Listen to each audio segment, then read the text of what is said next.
Миру всім. Життя нам дає Бог, дає нам і час, щоб кожен міг освятитися, привести своє життя до ладу, принести плід. Бог дав нам Слово Боже для освячення, але вибір використовувати його чи ні і в який спосіб завжди лишається нам. Слухати Слово Боже, розуміти його, поєднуватися з ним важливо, тому що зараз Слово Боже просто відкидається. Але важливо також і знати, хто це слово проповідує, тому що план на кожного є і у Бога, і у диявола.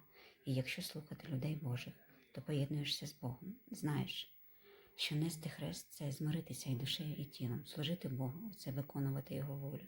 Якщо ж слухати себе, свою душу, свої бажання або людей, які пестять цю душу, ведуть по широкому шляху, то втрачаєш і час, і розум, і вічне життя. Диявол робить все, щоб якомога більше людей потрапило до пекла. Тому й доводить, що ми НЛО, мавпи, хто завгодно, але не діти Божі. А істина тільки в Христі. І час для покаяння, для освячення, для єднання зі Словом Божим уже зараз.